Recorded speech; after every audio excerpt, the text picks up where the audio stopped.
ಈಗ ಉತ್ತರ ಬಿಟ್ಟು ಬೇರೆ ಏನೋ ಯಾರಿಗ ಚರ್ಚೆ ಮಾಡಬೇಕಿದ್ದಲ್ಲಿ ದಯವಿಟ್ಟು ನನ್ನ ಕಚೇರಿ ಮತ್ತು ಟೀ ರೂಮ್ ಯಾವಾಗಲೂ ಓಪನ್ ಇದೆ. ರಾತ್ರಿ 12 ಗಂಟೆ ತನಕ ಕೂತ್ಕೊಂಡು ನಾವು ಚರ್ಚೆಯಲ್ಲಿ ಮಾಡೋದು. ಅಧ್ಯಕ್ಷರೇ ಉತ್ತರ ಕೊಟ್ಬಿಡ್ತೀನಿ. ಓಕೆ, ಉತ್ತರ ಕಂಪ್ನಿ ಇನ್ನೊಂದು ಅರ್ಧ ಗಂಟೆ ಒಳಗಡೆ ಮುಗಿಸ್ಬಿಡ್ತೀನಿ. ಯಾರು ಆಮೇಲೆ ಬಜೆಟ್ ಮೇಲೆ ಮಾತಾಡುವಾಗ ಡೀಟೈಲ್ ಆಗಿ ಮಾತಾಡ್ತೀನಿ. ಯಾಕೋ ಮೂಡು ನಿಮ್ದು ಸರಿ ಇಲ್ಲ, ನಮ್ದು ಸರಿ ಇಲ್ಲ.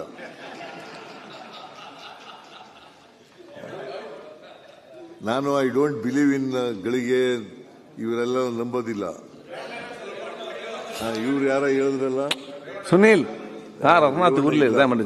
ಅಲ್ಲ ಸರ್, ನಿಮ್ ತಾಳ್ಮೆ ಮೆಚ್ಚಬೇಕು ಸರ್, ನಿಮ್ ತಾಳ್ಮೆ ಮೆಚ್ಚಬೇಕು. ಲಾಸ್ಟ್ಗೆ ಮೆಚ್ಚಿದ್ರಾಗ್ತದೆ ಇಷ್ಟೆಲ್ಲ ಮಾತಾಡಿಕೊಂಡು ಕೂತ್ಕೊಳ್ಳಿ. ಅಶ್ವಥ್ ಅವರೇ, ನೀವೇನ್ ಹೇಳ್ಬೇಕು ಅದು ಗಟ್ಟಿಯಾಗಿ ಕೂತ್ಕೊಂಡು ಬೆಳಗ್ಗೆ ಅಶ್ವಥ್ ಅವರೇ, ಮುಖ್ಯಮಂತ್ರಿಗಳು ತಾಳ್ಮೆಯಿಂದ ನೀವೆಲ್ಲ ಮಾತಾಡಿ ಲಾಸ್ಟ್ಗೆ ಮೆಚ್ಚಿದ್ರೆ ಪ್ರಯೋಜನ. ಈಗ ಕೂತ್ಕೊಳ್ಳಿ, ತಾಳ್ಮೆ ಮತ್ತೆ ಈಗ ಕೂತ್ಕೊಳ್ಳಿ.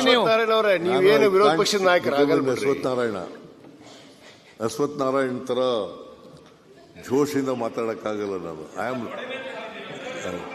ಅದು ವಿರೋಧ ಪಕ್ಷದ ನಾಯಕನಾಗಿದ್ದಾಗ, ವಿರೋಧ ಪಕ್ಷದ ನಾಯಕನಾಗಿ not as A chief minister, not as A chief ಹೆಂಗ್ ಓದಿದ್ದೀರಾ ಇವತ್ತು ಸಿನಿಮಾ? ತಟ್ಟಿಲ್ಲ, ತೋಳ್ ತಟ್ಟಿದ್ದು ಕದನೇ ಓದ್ಬಿಟ್ರಿ ಸರ್. ತೋಳ್ ತಟ್ಟಿದ್ದು, ತೊಡೆ ತಟ್ಟಲಿಲ್ಲ, ತೋಳ್ ತಟ್ಟಿದೆ. ಆಯ್ತು, ನೀವೇನ್ ಮಾಡಿರಲ್ಲ. ಅವರು ಡ್ರೆಸ್ ಮೇಲೆ ಇಲ್ಲ ಅಸೆಂಬ್ಲಿಗೆ ಬರ್ಬೇಕಾ ಹೇಳಿ ನೀವೇ. ಡ್ರೆಸ್ ಮೇಲೆ as commissioner of police has come with A dress with uniform. ಈ ಕಾಂಟ್ ಕಮ್. ಮೊನ್ನೆ ಮಾರ್ಷಲ್, ಈ ಮಾರ್ಷಲ್ಗಳಿರೋದು ಯಾಕೆ?